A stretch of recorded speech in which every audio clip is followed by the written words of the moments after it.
All right. How did you feel like map testing went? I didn't expect as many people who went down. I thought that my numbers flipped from what I imagined was going to happen. Yeah, that was not happens fun. sometimes. What do you think caused that? Why do you think that happened? I would say a few of them just lack of want to take the test. But then a few of them, I think it was a genuine concern of who's actually got it. So that's concerning. Do you feel like reading or math, where's your bigger concern with your kids? Reading, for sure. Reading, for sure. Okay, so let's go into your report. Do you remember how to get to your class profile? Mm-hmm. All right, let's pull that up. And we'll look at reading and see if we can get a little more specific with where that deficit was for them, maybe why we went backwards.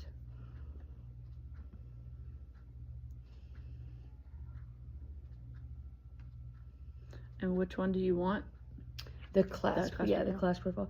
So on that one, you can see breakdowns in each of the domain areas. And so you can see, like, do we have an informational problem in here? Do we have a literature problem in here? Do we have a vocab problem in here?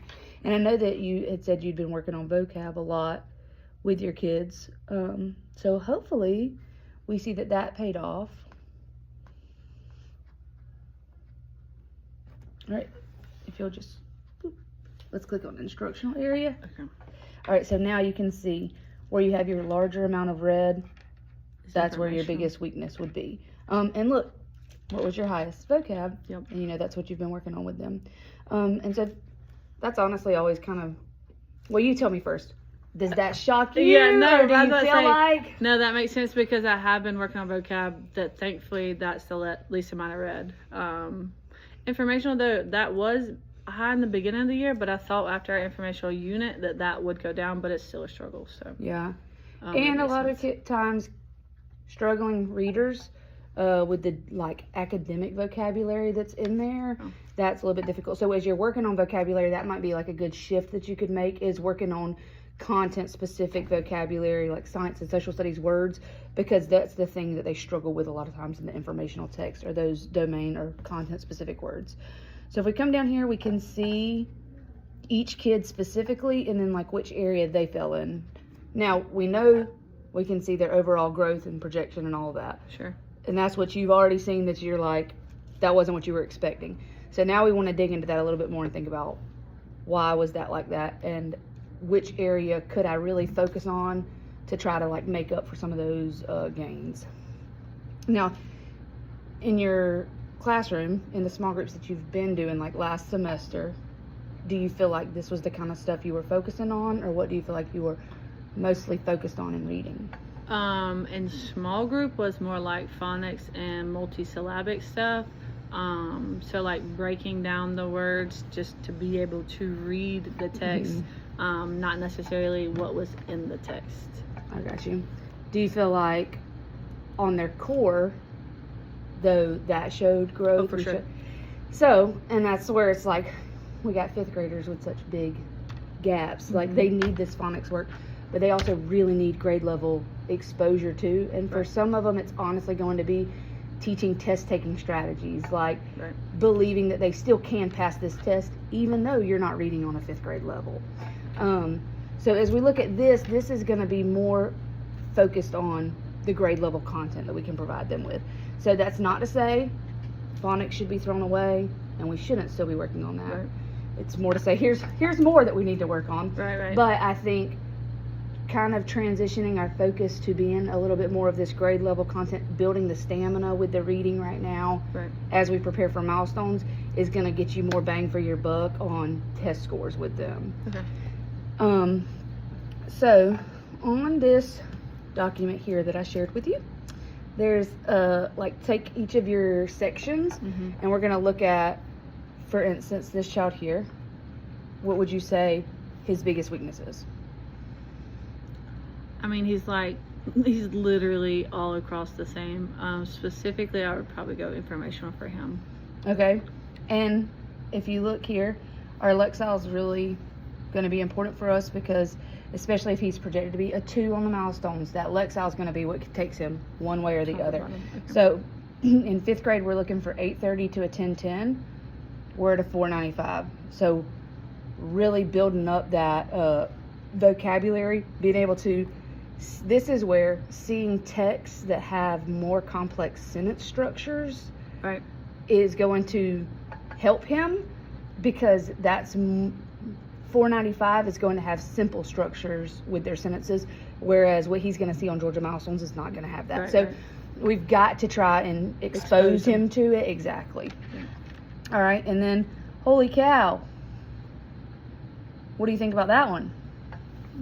This one. Yeah. No, the second one, the blue one. I have no idea where that came from. Yeah, you do. You did that. She really surprises me because I feel like she doesn't pay attention in class, but there's some sort of osmosis through the air that it She's getting she it. pulls it and gets it. But yeah. I mean, look at that Lexile. She's above 5th grade. Mm-hmm. Okay, so looking at her compared to the rest of your class, Right. thoughts on her? Because we don't want her To go to sit in a backwards. corner and let's forget about her. I mean, honestly, if we look at her lowest one, it's vocabulary. So if I could find someone in 5th grade that's doing small groups close to her, then I would not even mind like letting her go sit into another class and enhance while I do some more remediation with some of the other ones. I think that would be a very good idea, because she is So far off from my not highest. with your group at all, which Yeah. awesome for her. But I agree with you. I think giving her somewhere that she To can get push. pushed, yeah, Mhm. I think that would be a great idea for her. All right. And so for this one, now he's got a BR with his Lexile. What's that mean? That means we are Beginning beginning reader? reader. Okay, that's what I Yes. So I know he's getting services. Yes. Everybody's trying their darndest with him. Yes. Do you think there would be any benefit in him still being in a group with other kids in your classroom? I mean, yes, for exposure, because if he's only getting like small group remediation type stuff, then he still needs to see the same structure so that it doesn't surprise him or catch him off guard when he sees it on milestones. Because if he just never sees it, then he won't be prepared for sure. Right. I totally agree. And I think sometimes hearing your teachers tell you things, it feels unattainable, but hearing your peers say it Sure. feels like, Oh, we're all in this together. okay, I could do that too. I Yeah. could read that too. All right. Do you have any other outliers that you feel like stick out to you?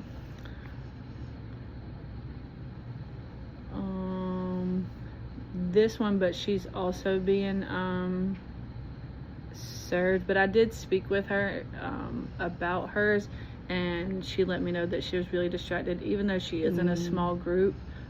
She let me know that it wasn't the best place for her that day. She Gotcha. came in late. So yes, she's already low, but she was way underperformed from what I thought. So I had a conversation with her about how we can do that better. Like next time. outside factors kind of influenced her. Yeah. Okay, so let's take all of them and we'll sort them into groups based on their domains. Okay. And then as we think about like this upcoming coaching cycle and we'll be coming in, what do you feel like you really want like our end goal to be? Well, specifically what to, like, so if we put them in different categories, what am I going to do with each one? So if I have a lump of information, as a lump of literature, like, what can I get to teach them? Whether To do- what to, okay. yeah, like what to do with them, Mm-hmm. because we're wanting them to To grow. We want Oh, them for to sure. do well on their milestones. Like that's Right. our Specific to 5th Okay, grade. okay. Because I think we've done a lot of like I said, remedial stuff. Right. So we want to be able to push it over now. okay. That's perfect. All right, let's start with sorting these, and then we can do that.